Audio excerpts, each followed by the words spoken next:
আপনাদেরকে বলবো আপনারা নিজেদের পেজের ক্ষতি কিভাবে করতেছেন। সবাই নিশ্চয়ই ফেসবুকে কাজ করতেছেন, সেই সাথে নিজের পেজের কিভাবে কাজ করলে ভালো হবে সে সম্পর্কে জানার জন্য আমার এই ভিডিওটি ফুল দেখবেন। সেই সাথে আপনার নিজের সাংসারিক অবস্থায় আপনার অবস্থানটা কোথায় সেটাও বুঝতে পারবেন এই ভিডিওটি দেখ। তো কথা না বাড়িয়ে ভিডিওটি শুরু করলাম। আসসালামু আলাইকুম। কে কোথা থেকে দেখতেছেন আমার ভিডিওটা অবশ্যই জানাবেন কমেন্ট বক্সে, ভুলবেন না কিন্তু জানাতে। তো শুনুন, যেটা নিজের বিষয়ে প্রথমে সেটা শুনুন। আপনি নিজে যদি ঠিক না হতে পারেন তাহলে আপনি কি করবেন? প্রথমে নিজেকে ঠিক হইতে হবে।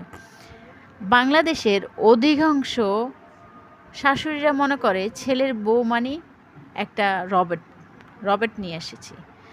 ছেলের বউ হইতে হবে সুন্দর, ছেলের বউ হইতে হবে লম্বা, ছেলের বউর চোখ সুন্দর হইতে হবে, চোখ ঢাঙর ঢাঙর হইতে হবে, চুল সুন্দর হইতে হবে, ছেলের বউ ফরজগার হইতে হবে, নামাজি হইতে হবে।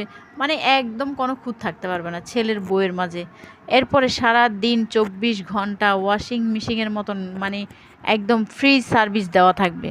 আপনি ওয়াশিং মেশিন, আপনি ঝাড়ু দেওয়ার বুয়া, আপনি ঘর মোছার বুয়া, আপনি লেপটিন পরিষ্কার করার মেথর, আপনি প্লেট বাটি ধোয়ার কাজ যে করবে সেটাও আপনি, রান্না বান্না করার কাজও আপনি করবেন, সব কিছু আপনি করবেন, ঘর সংসার সামলাবেন, বাচ্চা সামলাবেন, শ্বশুর শাশুড়ি সামলাবেন। সবাইকে সামলানোর পরে স্বামী বেটা বলে তোমার গায়ের থেকে পেঁয়াজ রসুনের গন্ধ আসে।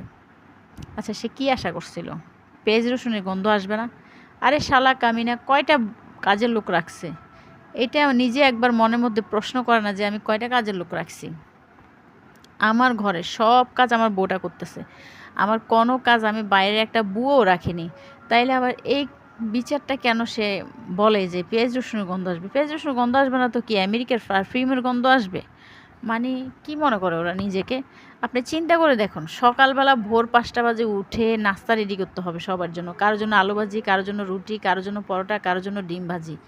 তারপরে গেল নাস্তার বিষয়টা, 2-3 ঘন্টা নাস্তার ওখানে রেডি করতে সময় চলে গেছে। তারপরে করতে হয় কি আপনার, তারপর আপনার করতে হবে দুপুরের খাবার রেডি করতে হবে, 2-3 ঘন্টা ওখানে চলে যাবে। 2-3 ঘন্টার নিচে তো রান্না হবেই না। তারপরে যে আপনার বিকেলে নাস্তা রেডি করতে হবে, বিকেলে নাস্তা খাওয়ার পরে আবার 1 ঘন্টা যেই পারেন আবার রাতের খাবার রেডি করতে হবে।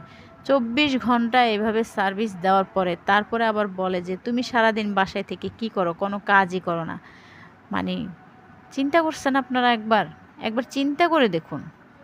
আর যেটা আমি পেজের কথা বলতে চাইছিলাম, আপনারা ভিডিও ছেড়ে সাথে সাথে নিজেদের ভিডিও নিজেরা বারবার দেখবেন না, এতে করে পেজের ক্ষতি হয়। ঠিক আছে? আসসালামু আলাইকুম, ভালো থাকবেন। আজকে এই পর্যন্ত।